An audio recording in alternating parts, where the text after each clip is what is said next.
Professor Nageshwar గారి కోసం అండి. ఎందుకంటే ఆయన మీద కేసు అయితే ఫైల్ అయింది, మీ అందరికీ తెలిసిన విషయమే. ఏదైతే పవన్ కళ్యాణ్ గారు అమిత్ షా ఆయన దగ్గర మాట్లాడారని అన్నారో ఆ విషయం మీద ఎంత రాద్ధాంతం జరిగిందో మీకు తెలుసు. కానీ అదే నాగేశ్వరరావు గారిని ఆయన వెనక కొన్ని బొద్దింకలు వస్తున్నాయి. నిజమండి, కాక్రోచెస్ మొదలయ్యాయి. ఎవరైతే సిపిఐ నారాయణ ఇదే మాట మాట్లాడాడు. ఆయన అరెస్ట్ చేయండి, కేసులు పెడతారేమో పెట్టండి, పెట్టి అరెస్ట్ చేస్తారేమో చూడండి ఎలా ఉండదో, కాక్రోచెస్ వచ్చేస్తాయి, బొద్దింకలు వచ్చేస్తాయి అని అన్నాడు సార్. యాజ్ ఈజ్గా అదే జరుగుతుంది ఇప్పుడు రాష్ట్రంలో.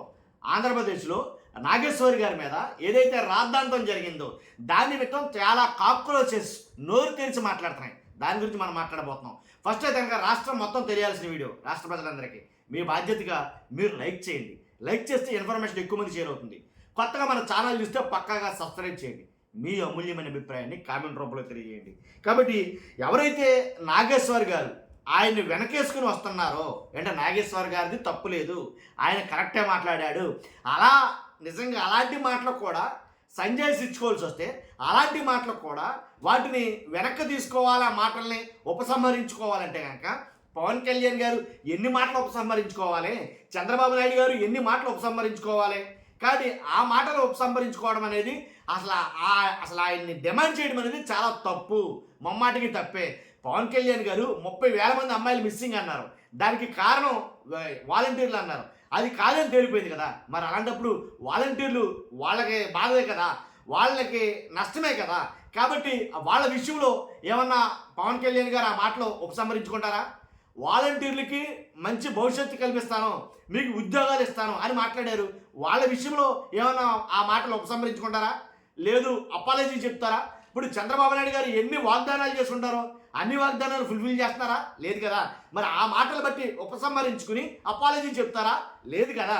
కాబట్టి అంటే ప్రొఫెసర్ నాగేశ్వర్ గారు ఏదైతే చెప్పారో దానికి ఒక ప్రమాణం ఉంది ఖచ్చితంగా. ఎందుకంటే ఇప్పుడు నిప్పు లేకుండా పొగ రాదు అని చాలామంది మాట్లాడుతూ ఉంటారు.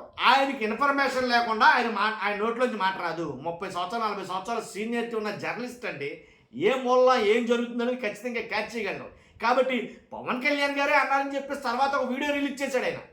ఆశ్చర్యం ఏంటంటే పవన్ కళ్యాణ్ గారే ఏమన్నారో ఎలక్షన్ క్యాంపెయిన్లో జీప్ పై నుంచి మాట్లాడిన మాట ఏంటి, మేము అధికారంలోకి వస్తే కేంద్రంతో చెప్పి నీ ఆటలు కట్టిస్తా, జగన్మోహన్ రెడ్డి నీ ఆటలు ఆపుతా, నీ ఆటలు కట్టడి చేస్తా అని మాట్లాడలేదా?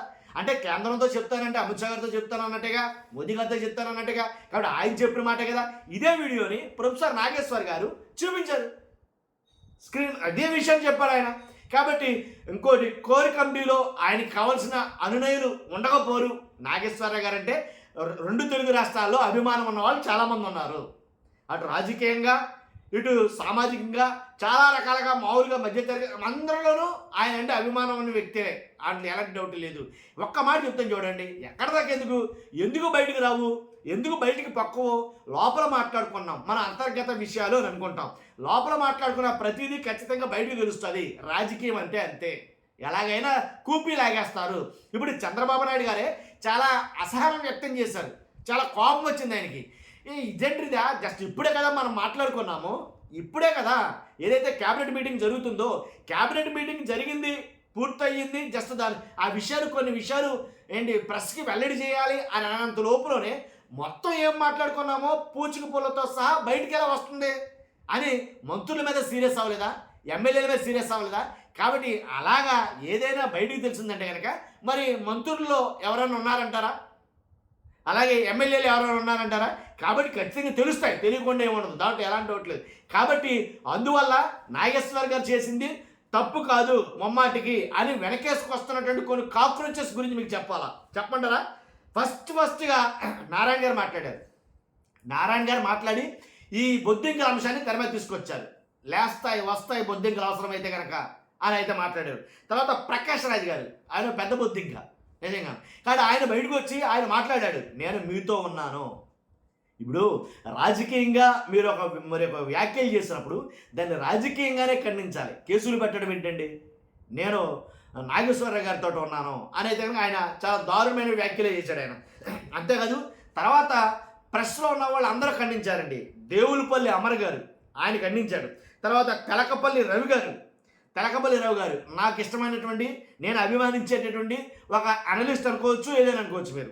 తర్వాత కె రామచంద్రమూర్తి గారు, వడ్డెల్ల మురళి గారు, ఆర్ ధనుంజయ రెడ్డి గారు, విరాట్ ఆలీ గారు, వీళ్ళందరూ కూడా ఒక్కొక్క కొన్ని మాటలైతే మాట్లాడారు. దేవులపల్లి అమర్ గారు ఎన్టీఆర్ని ఆదర్శంగా తీసుకోవాలని చెప్పడం జరిగింది. అంతేకాదు, ఎందుకంటే ఆయన హయాంలో జరిగిన విషయం గురించి. అలాగే కె రామచంద్రమూర్తి గారు ఇతరులకు ఏం పని అని అయితే మాట్లాడడం జరిగింది. వడ్డెల్లి మురళి గారు సీనియర్ సంపాదకులు, ఆ 35,000 మంది సంగతి ఏంటి అనేది ఆయన అడగడం జరిగింది. 35,000 మహిళల మిస్సింగ్ గురించి. ఏపీలో జర్నలిస్టుల హక్కులను హరించి వేస్తున్నారు ఆర్ ధనుంజయ రెడ్డి, సాక్షి గారు. కాబట్టి ఈ రకంగా ప్రతి ఒక్కరు తమ భావాన్ని వ్యక్తపరిచారు. కాబట్టి వాళ్ళకే మాట్లాడుకునే స్వేచ్ఛ లేకపోతే నా బోటోడు మీ బోటు మాట్లాడితే ఊరుకుంటారా? వాళ్ళ మీద కేసులు పెట్టడం ఏంటండి? మరి అలాంటప్పుడు వీళ్ళ మీద కేసులు పెట్టాలి కదా. పవన్ కళ్యాణ్ గారి మీద కేసులు పెట్టాలి, లోకేష్ గారి మీద కేసులు పెట్టాలి, చంద్రబాబు నాయుడు గారి కేసులు పెట్టాలి. ఎందుకంటే వాళ్ళు ఇచ్చిన హామీలు ఏవైతే ఉన్నాయో వాలంటీర్లకు ఇచ్చారు. తిరుపతి లడ్డులు ఏంటి కొవ్వు కలిసిందన్నారు. తర్వాత 1, 2 కాదు ఏంటి జగన్మోహన్ రెడ్డి ఏమో 10-15 లక్షల అప్పులు 15 లక్షల కోట్ల అప్పులు చేశారన్నారు. ఇవన్నీ అబద్ధాలే కదా. అబద్ధాలు చెప్పిన ప్రతిదానికి కూడా కేసు పెట్టాలి కదా. మరి ఒక్కొక్క ఏరియా నుంచి ఒక్కొక్కరికి ఎందుకని? కాబట్టి ఆ మాటల్ని ఉపసంహరించుకోకపోగా దాని గురించి మాట్లాడరు, అది విచిత్రం. కాబట్టి నాకు తెలిసి ఇక తెలంగాణ జర్నలిస్ట్ కాబట్టి అయినా ఇంకా వస్తాయి కాక్రోచెస్. నేను చెప్పిన చాలా తక్కువ మంది, సిపిఐ నారాయణ గారు, ప్రకాశ్ రాజు గారు, తెలకపల్లి రవి గారు, రామచంద్రమూర్తి గారు, వడ్డెల్లి మురళి గారు, ధనంజయ రెడ్డి గారు, విరాట్ హాలి, ఇలాగ చాలామంది అయితే ఉన్నారు. ఒకవేళ ఇంకా కేసులు పెడితే కనుక వేరే ఉండిన వ్యవహారం.